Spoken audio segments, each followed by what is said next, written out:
अभी आप सीखिएगा DNA replication का मैकेनिज्म। ये डीएनए रेप्लिकेशन का सेकेंड पार्ट है। अगर पहला पार्ट नहीं देखे आप प्लीज़ जाकर मेरे चैनल पे देखिए। तो डीएनए रेप्लिकेशन मैकेनिज्म में 2 स्टेप में पढ़ेंगे। पहला स्टेप क्या है? पहला स्टेप है अनवाइंडिंग, यानी जो डीएनए जो स्ट्रैंड है उसे क्या करेंगे? अनवाइंडिंग करेंगे या अनजिपिंग करेंगे, यानी जो डीएनए का दोनों स्ट्रैंड है उसको खोलेंगे। ठीक है। और दूसरा स्टेप क्या है? दूसरा स्टेप है फॉर्मेशन ऑफ न्यू चेन, यानी न्यू चेन का फॉर्मेशन होगा। तो डीएनए रेप्लिकेशन में के मैकेनिज्म में 2 ही स्टेप है। पहला क्या है? अनवाइंडिंग अनजिपिंग, और दूसरा स्टेप क्या है? Formation of new chain. तो इसमें कैसे हो रहे हैं, कौन कौन से एंजाइम इसमें इन्वॉल्व हो रहे हैं? तो पहला स्टेप देखिए इसमें क्या हो रहा है। ठीक है। तो पहला स्टेप में कैसे होता है, अनवाइंडिंग कैसे होगा वो देखते हैं। तो जैसे ये डीएनए का एक डीएनए है डबल स्ट्रैंडेड, ठीक है। तो इसको अनवाइंडिंग करने के लिए, खोलने के लिए कौन सा एंजाइम आता है? पहले हेलिकेज एंजाइम। तो हेलिकेज एंजाइम क्या कहीं पे आकर बाइंड कर जाएगा डीएनए पे? नहीं, कहीं पे आकर बाइंड नहीं करेगा। कहाँ बाइंड करेगा? ORI साइट पे, यानी स्पेसिफिक साइट होना चाहिए। कौन साइट? ORI site.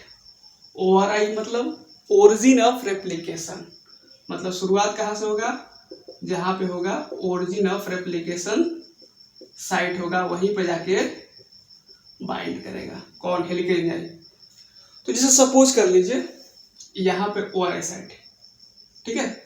तो हेलिकेज के 2 एंजाइम, क्यों? क्योंकि दोनों तरफ खोलना है ना, दोनों तरफ ले लिए, ठीक है। तो यहाँ पे क्या होगा? तो दोनों तरफ से खोलेगा। तो हेलिकेज एंजाइम को प्रमोट कौन करता है? कोफैक्टर। ये भी क्वेश्चन आ सकता है। तो प्रमोट करता है कोफैक्टर। कौन? आपको तो पता ही होगा, मैग्नीशियम। कौन करता है? Mg2, ठीक है। तो यहां से क्या है? स्टार्टिंग हुआ खोलना। कहाँ? कौन साइड पे? हर एक डीएनए कहीं भी जाकर हेलिकेज एंजाइम बाइंड नहीं करेगा, और ठीक है कहाँ पे, कहाँ बाइंड करेगा? ORI साइड पे। तो ORI साइड पे चला गया, ठीक है। तो यहाँ पे जैसे ही क्या किया? खोलना स्टार्ट किया। तो जैसे ही ये खोलना स्टार्ट किया, जैसे इसका स्ट्रक्चर बना लेते फिर से, जैसे इस तरह से ये डीएनए स्ट्रैंड को खोलना स्टार्ट किया, ठीक है। तो यहाँ खुलना स्टार्ट किया दोनों तरफ से, दोनों डायरेक्शन में। तो क्या हुआ? जैसे आगे खोलते जा रहे तो पीछे क्या होगा? क्योंकि कम्प्लीमेंट्री है ना, जो डीएनए के दोनों स्ट्रैंड क्या है? कम्प्लीमेंट्री है। तो क्या करेंगे? पीछे से बाइंड हो जाएंगे। लेकिन तो उसको रोकने के लिए क्या करते हैं? दूसरा आता है, क्या आता है? एक प्रोटीन आता है, SSB प्रोटीन। SSB यानी सिंगल स्ट्रैंडेड बाइंडिंग प्रोटीन आता है। ये क्या करेगा? जो यहाँ पे नाइट्रोजनस बेस है उसको कवर कर लेगा, जो यहाँ पे नाइट्रोजनस बेस है उसको कवर कर लेगा, फिर अब वो चिपकेगा नहीं, ठीक है। तो अब ये हो गया, यहाँ तक हो गया। फिर क्या होगा?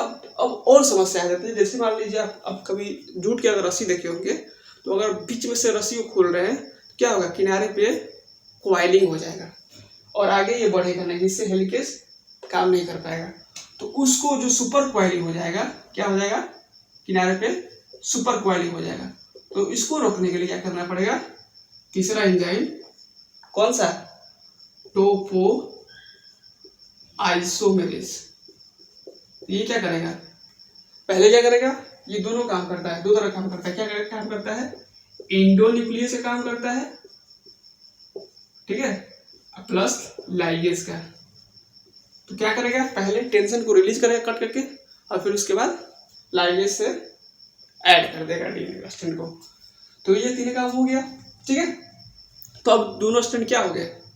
अलग अलग हो गए, ठीक। तो अब क्या करेगा, सेकेंड स्टेप क्या होगा, फॉर्मेशन ऑफ न्यू चेन। तो देखते हैं फॉर्मेशन ऑफ न्यू चेन कैसे होगा।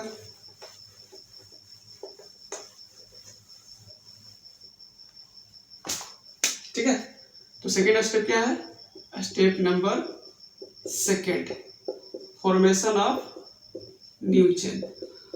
तो फॉर्मेशन ऑफ जब न्यू चेन बनेगा, ठीक है,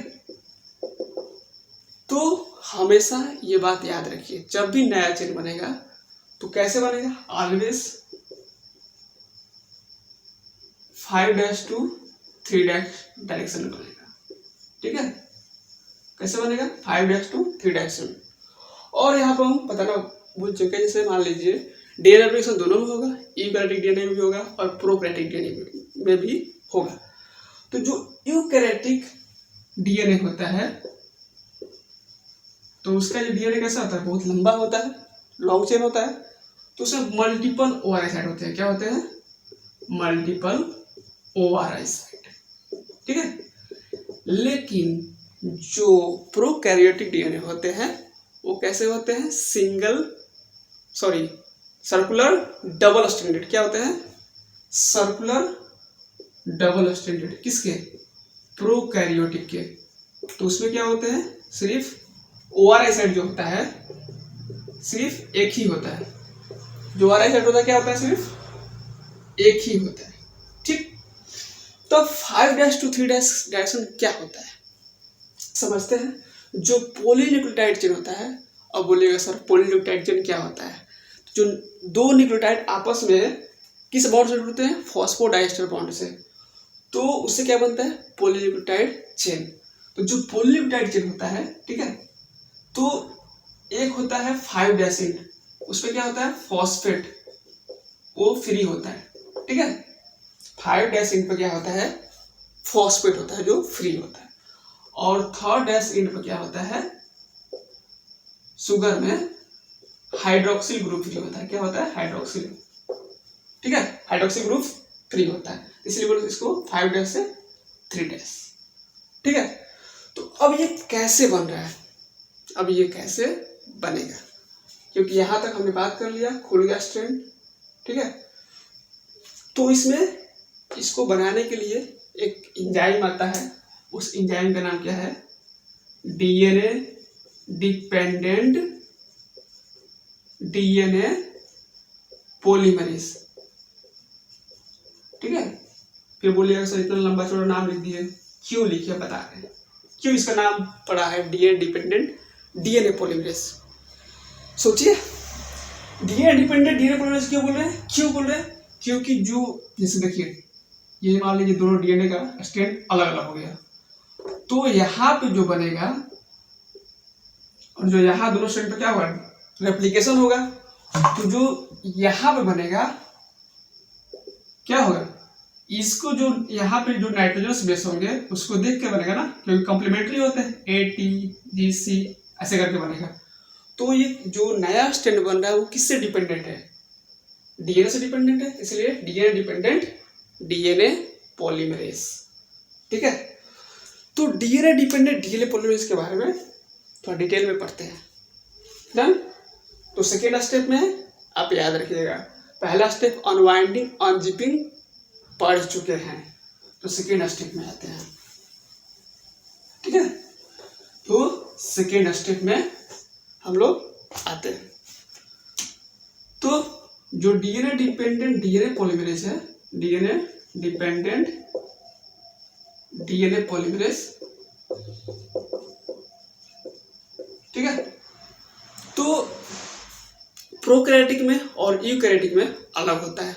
तो क्या अलग होता है वो देखते हैं। तो प्रोकैरियोटिक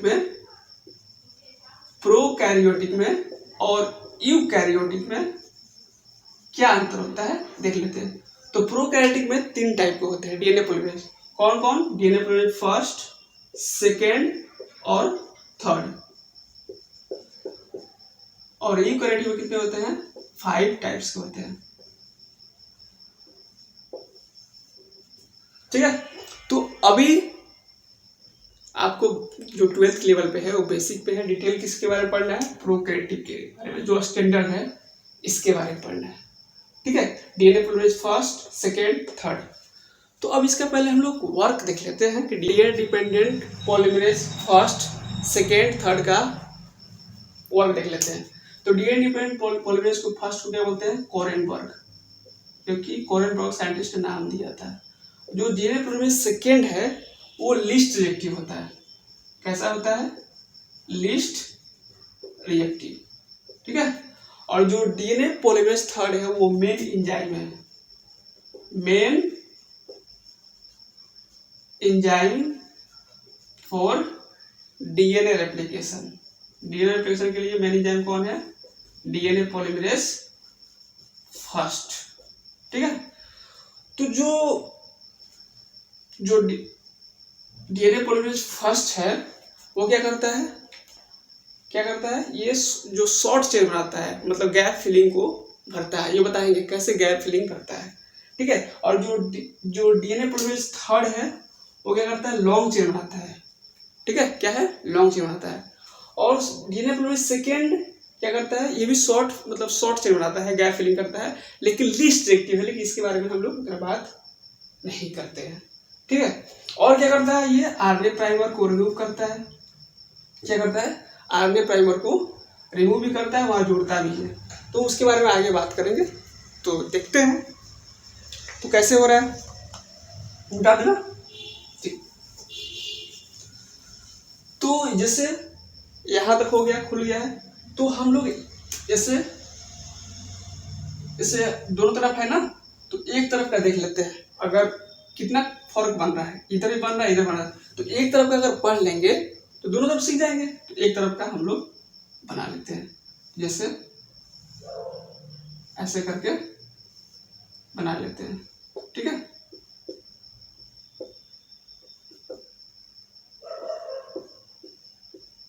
ठीक, तो देखिए यहां तो खुल गया है, ठीक। तो जैसे ये स्ट्रैंड रेप्लिकेशन खुल गया, ठीक है। तो एक ही की तरफ ले रहे हैं, तो जो जब भी नया चेन बनेगा, फॉर्मेशन ऑफ न्यू चेन होगा,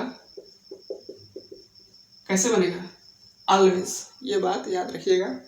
कैसे बनता है, 5' to 3', ठीक है। तो यहां बनेगा ना, तो यहां पर जब बनेगा, ठीक है, तो जिसको देख कर बन रहा है, मतलब कंप्लीमेंट्री जो ओल्ड स्ट्रैंड है, ओल्ड स्ट्रैंड को, जो डीएनए का ओल्ड स्ट्रैंड है, उसको क्या बोलते हैं, टेम्पलेट स्ट्रैंड। क्या बोलते हैं, जिन्हें बोलते हैं टेम्पलेट स्ट्रैंड। जो टेम्पलेट स्ट्रैंड होता है वो उसका जो डायरेक्शन लेते हैं वो किधर मेंशन करते हैं, ऑलवेज फॉर्क की तरफ। किधर लेते हैं, टुवार्ड्स फॉर्क की तरफ। जब भी लेंगे डायरेक्शन, अगर बोलना होगा कि जो टेम्पलेट स्ट्रैंड है उसका डायरेक्शन किधर है, 3' से 5', ठीक है। ये हमेशा लेते हैं डायरेक्शन यानी पोलैरिटी, ठीक। तो जो नया है वो बनेगा डीएनए का स्ट्रैंड, ठीक है, तो बनेगा 5' to 3', ऐसे बनेगा 5' to 3', ठीक।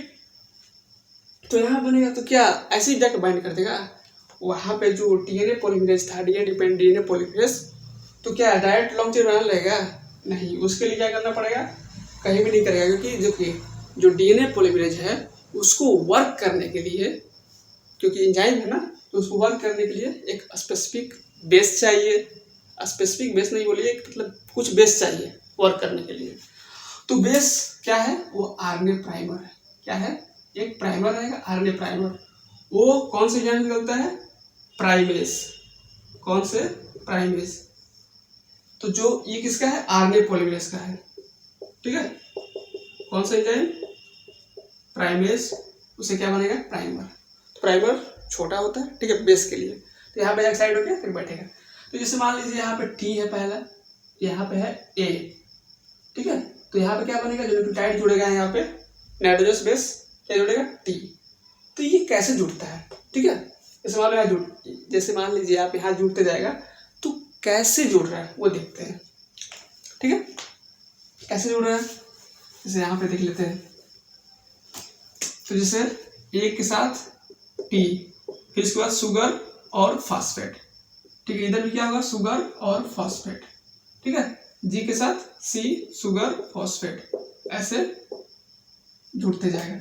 तो ये हमको पता है कि जब डीएनए में जो न्यूक्लियोटाइड होते हैं, जो न्यूक्लियोटाइड चेन होते हैं, वो कैसे जुड़ते हैं, मोनोफॉस्फेट की तरह, मोनोफॉस्फेट के फॉर्म में। लेकिन जब यहाँ पे आता है, जब डीएनए रेप्लिकेशन में आता है यहाँ पे जुड़ने के लिए, तो न्यूक्लियोटाइड वो किस फॉर्म में आता है, तो किस फॉर्म में आता है, ट्राइफॉस्फेट के फॉर्म में आता है। किस फॉर्म में आता है, ये बात याद रखिए, कैसे आता है, ट्राइफॉस्फेट के फॉर्म में, ठीक है। तो यहाँ ट्राइफॉस्फेट के फॉर्म में जैसे आ रहा है टी, शुगर, ट्राइफॉस्फेट के फॉर्म में, ठीक है।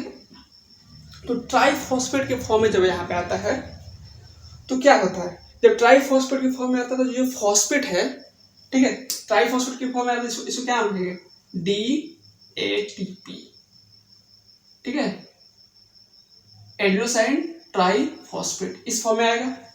तो इस फॉर्म में आएगा तो ये जो डीएनए पॉलीमरेज के लिए, वही डीएनए डिपेंडेंट डीएनए पॉलीमरेज के लिए वो किस तरह एक्ट करता है, सबस्ट्रेट की तरह एक्ट करता है। कौन, DATP, ठीक है, एडिनोसाइन ट्राइफॉस्फेट।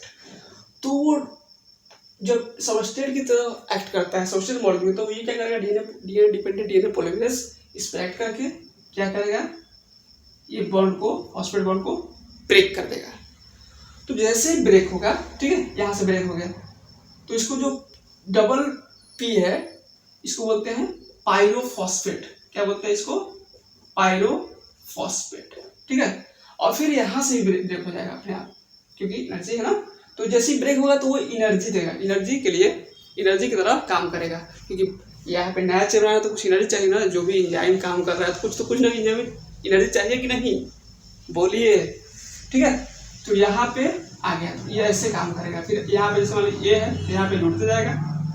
तो यहाँ पे जो मान लीजिए किसी का क्या है, थर्ड एस इंड का होगा, तो यहाँ पे थर्ड एस इंड फ्री होगा, तो OH से यहाँ पे बॉन्ड बना देगा, ठीक है, बॉन्ड बना देगा। क्योंकि हमने बात किया था कि थर्ड एस इंड पे कौन ग्रुप फ्री होता है, हाइड्रोक्सिल ग्रुप। वो क्या करेगा, हाइड्रोक्सिल ग्रुप में क्या होता है, ऑक्सीजन। तो ऑक्सीजन जो है उसमें लोन पेयर होता है, तो उसको हटा के बॉन्ड यहाँ पे बना देगा, ठीक है, ऐसे ये चलते जाएगा। तो यहाँ पे जो बन रहा है, इस पे कॉन्टिन्यूअस बन रहा है, या ध्यान दीजिएगा, यहाँ पे जो बन रहा है, जो वैसा टेम्परेचर जिसमें 3' से 5' है, उसमें जो कॉन्टिन्यूअस कैसा बन रहा है, कॉन्टिन्यूअस स्ट्रैंड, इसको क्या बोलते हैं, जो यहाँ बन रहा है कॉन्टिन्यूअस स्ट्रैंड, ठीक है, या इसको बोलते हैं लीडिंग स्ट्रैंड, ठीक है। लेकिन जो यहाँ पे बनेगा, इधर कैसे बनेगा, जब भी बनेगा नया चेन तो 5' to 3', तो 5' इधर होगा ना इसका, और 3' इधर, ये डिसकॉन्टिन्यूअस बनेगा। कैसा बनेगा इधर, डिसकॉन्टिन्यूअस। तो जो डिसकॉन्टिन्यूअस उसको वो क्या बोलते हैं, लैगिंग स्ट्रैंड। और क्या बोलते हैं, इसका नाम क्या है, लैगिंग स्ट्रैंड। क्या है, लैगिंग स्ट्रैंड। इसको और क्या बोलते हैं, ओकाजाकी ने खोजा सीरीज का नाम क्या है, ओकाजाकी फ्रैगमेंट। इसको क्या बोलते हैं, ओकाजाकी फ्रैगमेंट। तो समझ में आया कैसे एक कॉन्टिन्यूअस बन रहा है स्ट्रैंड पे, और दूसरा कैसे बन रहा है, डिसकॉन्टिन्यूअस, ठीक है। तो ये ऐसे बनते जाएगा। तो इसमें सिर्फ एक प्राइमर लगेगा, जो प्राइमर यूज होगा इसमें कॉन्टिन्यूअस में एक लगेगा, लेकिन इसमें क्या होगा, डिसकॉन्टिन्यूअस लगेगा। क्योंकि जैसे मान लीजिए ऐसे खुला हुआ है, ठीक है, ऐसे खुला हुआ है, अगर ऐसे एज्यूम कीजिए तो इतना ही खुला हुआ है, एक बन रहा है कॉन्टिन्यूअस, तो वो कॉन्टिन्यूअस बनता जाएगा। लेकिन ऐसे इसमें क्या है, बस इतना ही स्पेस होता है, इधर से इधर जाएगा तो इसके लिए खत्म हो जाएगा ना, इसलिए इसमें डिसकॉन्टिन्यूअस बनेगा। समझ में आया ना कि नहीं, ठीक क्या होगा। तो देखिए एक एग्जाम्पल के लिए, जैसे डीएनए का 2 स्ट्रैंड हो गया, ठीक है। तो यहाँ पे स्टार्ट किया हमने, मान लीजिए, ठीक है। तो अगर इधर एक बन रहा है, क्या बनेगा, 5' 2' कॉन्टिन्यूअस बन रहा है इधर, ठीक है, कॉन्टिन्यूअस क्यों बन रहा है, ये खुलते जाएगा। लेकिन जब ये उल्टा बन रहा है तो इसके लिए बस इतना ही स्पेस है ना, तो पहले एक बन जाएगा, फिर जब खुलेगा तो ये डिसकॉन्टिन्यूअस बनते जाएगा, ठीक है, समझ में आया ना, ऐसे ये बनते जाएगा। तो क्या अब अभी इतने के बाद हम लोग छोड़ देंगे? नहीं। क्यों नहीं छोड़ेंगे? क्योंकि इसमें डीएनए में जो प्राइमर है वो क्या है? आरएनए का प्राइमर है, तो आरएनए और आरएनए भी आ जाएगा ना, तो ऐसा नहीं छोड़ेंगे। तो क्या करेंगे? पहले क्या करेंगे? जो आरएनए प्राइमर है उसको रिमूव करेंगे। तो उसको रिमूव करने के लिए कौन आता है? DNA polymerase first. क्या आएगा? डीएनए पॉलीमरेज फर्स्ट इसको आरएनए प्राइमर को रिमूव करेगा। आरएनए प्राइमर को रिमूव करेगा क्योंकि ये एक्ट करता है एक्सोन्यूक्लियस एक्टिविटी किधर से? 5' से 3'। लेकिन बाकी सब एक्सोन्यूक्लियस करते हैं 3' से 5'। तो ये काम करेगा। ठीक है, इसको रिमूव कर देगा। फिर जो यहाँ पे शॉर्ट चेन गैप हो गया है उसको कौन भरेगा? फिर वही आएंगे डीएनए पॉलीमरेज फर्स्ट। वो क्या करता है? हमने पहले ही बात कर लिया था कि ये जो डीएनए पॉलीमरेज फर्स्ट है वो करता क्या है? वो करता है शॉर्ट चेन बनाता है, यानी गैप फिलिंग कर देगा। Gap filling DNA polymerase second भी करता है, लेकिन वो लीस्ट रिएक्टिव होता है, उसका बात नहीं करेंगे। ठीक, तो इसे भी कर लेंगे। और मान लीजिए कहीं रॉन्ग न्यूक्लियोटाइड आ गया, अगर रॉन्ग न्यूक्लियोटाइड आ गया, ठीक है, तो रॉन्ग न्यूक्लियोटाइड है तो उसको रिमूव कर लेता है डीएनए पॉलीमरेज फर्स्ट। तो क्या जैसे ही जोड़ दिए तो फिर इसको जोड़ेगा कौन? लाइगेस। तो इस तरह से डीएनए रेप्लिकेशन हो जाएगा। तो समझ में आया? तो कैसा लगा वीडियो? अगर अच्छा लगा तो क्या करना है? दोस्तों के साथ शेयर करना है और चैनल को सब्सक्राइब तो करना ही है। धन्यवाद।